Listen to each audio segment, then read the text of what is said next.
She abandoned her twins in the rain, but the aunt who picked them up never knew they were her greatest blessing. Welcome to Tales by Steph, a home of interesting African stories. The rain came early that morning, heavy, loud, angry. It fell on the rusty zinc roof of Mama Ugo's old hut like someone beating a drum. Inside the room, the twins sat on the cold floor, hugging each other, listening to their mother's footsteps as she packed her clothes into a small red bag. Chima and Chiemaka knew something was wrong. Their mother had been quiet for days, too quiet. She no longer smiled. She no longer sang. She just sat outside every evening, staring at the dusty village road as if she was waiting for someone to call her name. "Mommy, are we going with you?" Chiamaka finally asked, her small voice shaking. Their mother didn't answer.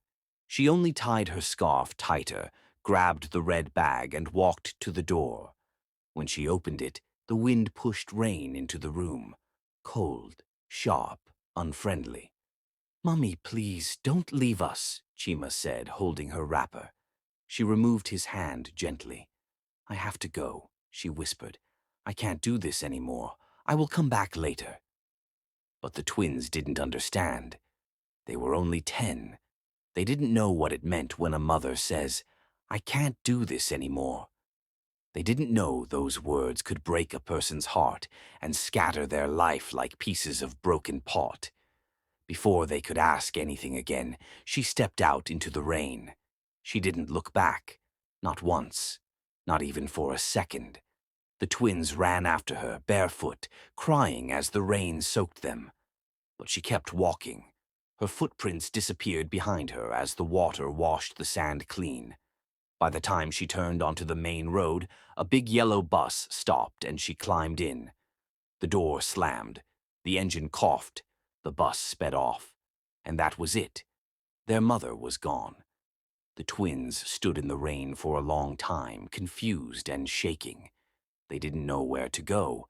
They didn't know what would happen next. People in the village watched from their windows, whispering. Nobody wanted to get involved. Nobody wanted trouble. After a while, the rain reduced to soft drops. Then the clouds cleared little by little. But inside the twins' hearts, the storm did not stop. They walked back into the hut. The room was empty. Quiet. Their mother's wrapper was still on the bed. Her slippers were still near the door. But she was gone, and their lives had changed. Evening came too quickly. The twins sat outside, watching the sky turn orange and then purple. Their stomachs were empty. They hadn't eaten anything since morning. But there was no food in the house, not even Gary. Suddenly they heard a voice calling from the small bush path. "Chima, Chiamaka!" It was their aunt, their mother's younger sister, Aunty Ifunanya, a slim, soft-spoken woman who lived in another part of the village. She carried a small bowl of okpa on her head and walked fast toward them. "What are you two doing outside by this time?" she asked, surprised. The twins looked at each other.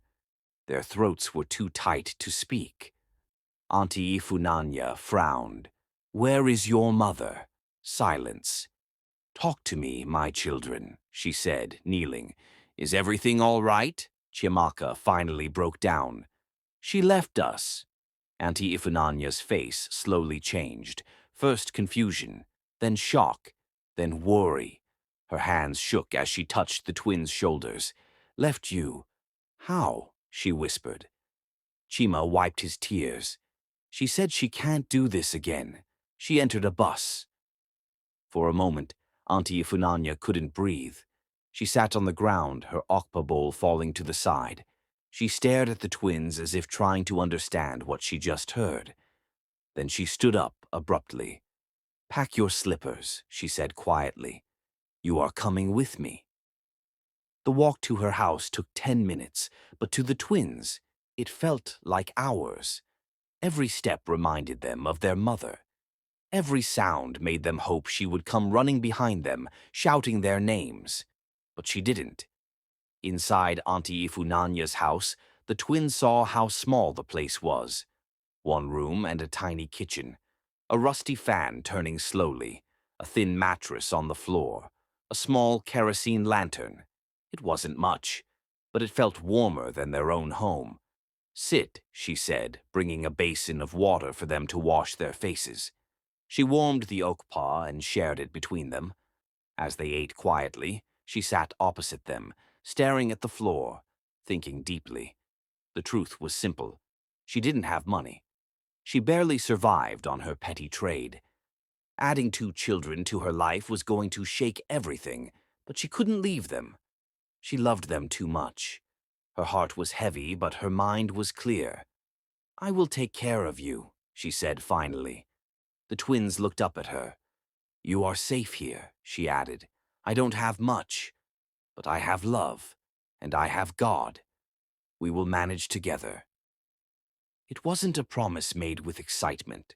It was a promise made with tears, strength, and sacrifice. The twins didn't know it at the time, but that night was the beginning of a journey that would test all of them, emotionally, financially, and even socially. People would judge, people would gossip, people would misunderstand, but Auntie Ifunanya would not stop loving them. And the twins would grow into something nobody expected. Morning arrived quietly. Auntie Ifunanya woke up before everyone else, as usual. She tied her faded wrapper, stepped outside, and swept the compound with her old broom. She moved quickly, as if sweeping away her worries. But deep inside, she knew life had just changed forever. When she went back inside, she found the twins already awake. Chima was folding the thin mattress. Chiamaka was trying to arrange the kitchen corner.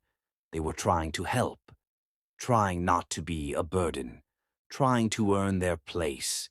A small pain touched her heart. "You don't need to do all that," she said softly. "We want to, Auntie," Chima replied. "Okay," she said, forcing a smile. "But first, let me find something for us to eat." She opened her small cupboard. There was 1 cup of gari left. No sugar. No ground nut. Just gari. She closed the cupboard quietly so the twins wouldn't see the emptiness. But they noticed. The twins were not foolish. They were 10, but life had already taught them how to read a person's pain. Later that morning, Auntie Ifunanya prepared her small tray of vegetables and tomatoes to take to the roadside market. It was all she sold. The money she made in a day barely covered her own needs. But now she had 2 extra mouths to feed. While she arranged the tray, the twins stood beside her. "Auntie," Chiamaka said carefully, "can we follow you to the market today?" Auntie Ifunanya looked at their small faces, innocent but brave. "You want to hawk under the sun?" she asked. "We want to help," Chima said firmly. She sighed. These children were not lazy. They were not spoiled. They had suffered silently for years, even before their mother left. "Okay," she agreed, "but stay where I can see you." Their eyes brightened. It felt good to be useful. At the market, customers were surprised to see the twins beside Auntie Ifunanya. "Ah, An, Ifunanya, who are these children?" one woman asked. "My sister's children," she said simply. "Yeah, I didn't know she had twins." "She abandoned them," another woman whispered loudly. People always had something to say. Good or bad, they would talk. Some pitied the twins, some criticized their mother, some laughed and walked away. But the twins focused on helping their aunt, washing tomatoes, arranging vegetables, calling customers politely. "Auntie, buy fresh ugu. See sweet tomatoes here?" Their small voices drew people in. Customers liked children with good manners. By afternoon, the tray was almost empty. Auntie Funanya was shocked. "That's the fastest I've sold in months," she whispered. The twins smiled proudly. For the first time, they felt useful. For the first time since their mother left, they felt safe. Later that night, Auntie Ifunanya sat awake long after the twins had fallen asleep. The moonlight entered the small room, touching her face gently as she thought about their future. She knew she couldn't allow gossip or poverty to shape their destiny. "These children must go to school," she whispered to herself, her mind already working. The next morning she took the twins by the hand and walked straight to the village primary school. The headmaster looked at their worn clothes and shy faces, then at Auntie Ifunanya's determined eyes. "Madam, school fees, books, uniform, everything costs money," he said gently. "I know," she replied. "I don't have much, but take them. I will pay small. Let them start." Her voice was firm, stronger than her bank account. The headmaster studied her for a moment, then nodded. "They can start on Monday." When the twins heard the news, they jumped and hugged her tightly. That single decision changed everything. From that day onward, Auntie Ifunanya worked harder, roasting corn at night, waking early, doing extra jobs, just to keep them in school. And slowly the twins began the journey that would one day make her proud. Life slowly changed for the twins in their auntie's small house. Every day had challenges: small food, little money, long walks. But there was one thing they never lacked: love. Auntie Ifunanya treated them the same way she would treat her own children if she had any. She cooked the little she had and shared it equally. She washed their school uniforms at night. She taught them how to pray. She corrected them gently when they made mistakes. But most importantly, she believed in them, and that simple belief pushed the twins to grow. At school, Chima became the best in mathematics. Chimaka became the best in English and story writing. Their teachers noticed their brilliance. "Your aunt must be proud," one teacher told them. And she was. Even though she struggled financially, she worked extra, roasting corn in the evenings, tying ogiri for people, helping elderly women with chores just to get small money. The twins saw everything. They never forgot her sacrifices, so every night they sat under her dim lantern and studied until sleep knocked them out. They wanted to give their auntie a better future. They wanted to change her life. They wanted to repay her love. Years passed. From primary to secondary school, the twins kept winning awards.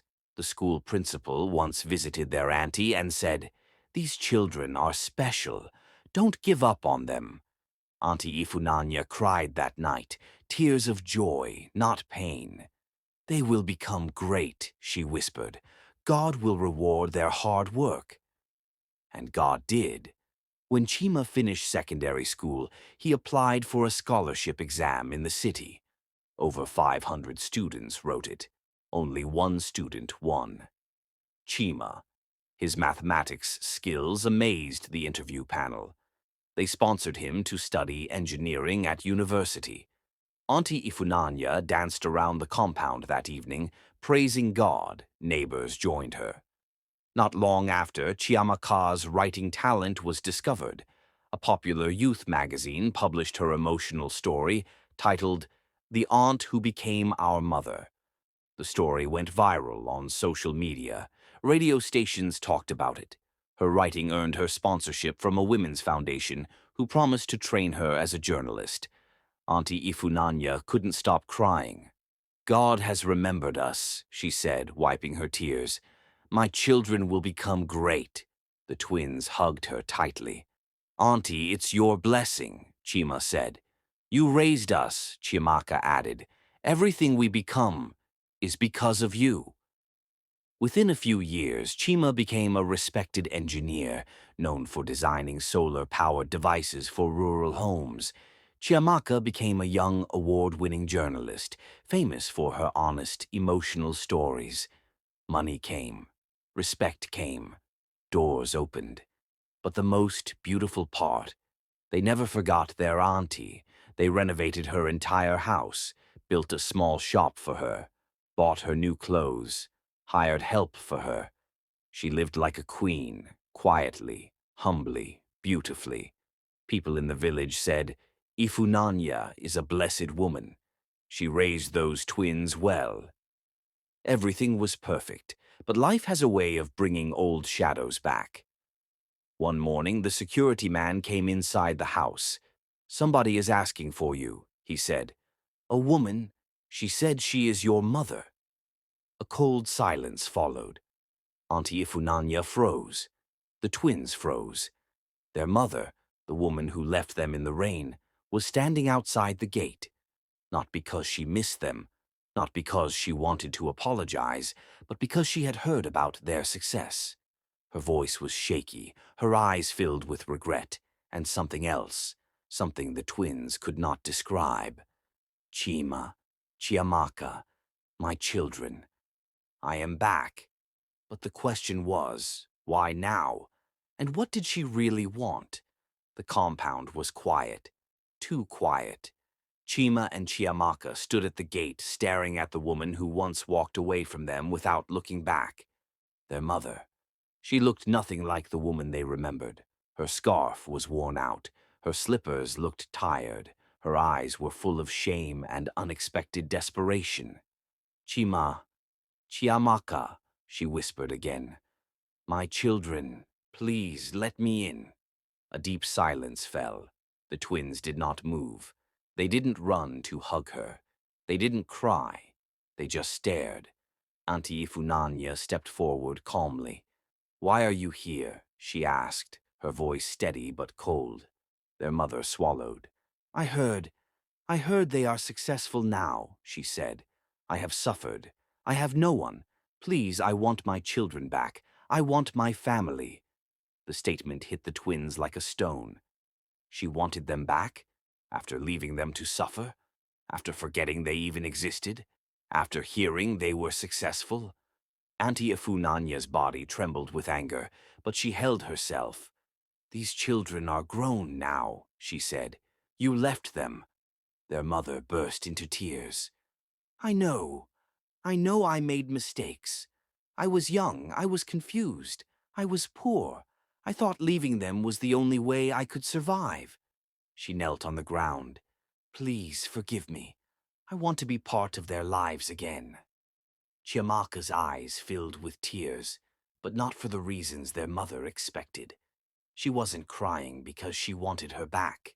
She was crying because this moment hurt. The memories, the hunger, the long nights they waited for a mother who never came, and the auntie who became everything. Chima took a slow breath and finally spoke. "Mother, you didn't just leave us. You left us in pain, in rain, in hunger. You didn't even check if we survived." Their mother covered her face and sobbed. Chiamaka stepped forward, her voice firm but emotional. "When you left, we were broken children, but Auntie picked us up. She sacrificed for us. She believed in us. She gave us love." She pointed gently at their auntie, who stood quietly, wiping her eyes.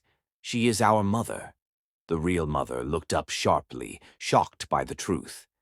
Chima continued. "You didn't return when we were struggling. You didn't return when we needed school fees. You didn't return when we were sick. You returned now because you heard we are successful." His words cut deep, but they were honest. The twins' mother cried harder. "I am sorry," she whispered. "I know I failed. I know I don't deserve forgiveness. But please, let me see my children."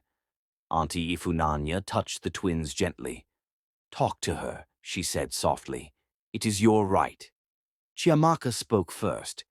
"We don't hate you," she said, "but we don't know you. Our hearts grew without you." Chima added gently, "We forgive you, because holding anger will only hurt us, not you." Their mother gasped, shocked to hear the word forgive. "But," Chima continued firmly, "we cannot go back with you."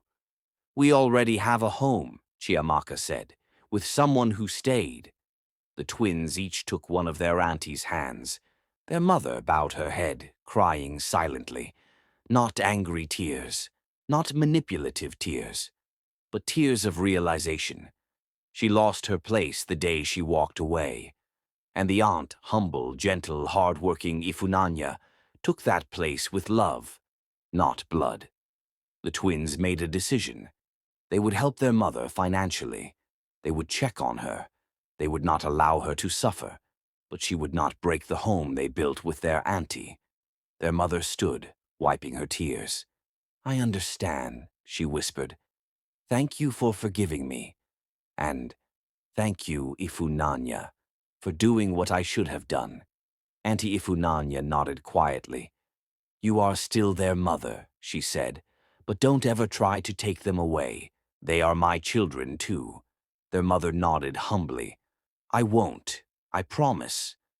They helped her with a little money, food, and clothes.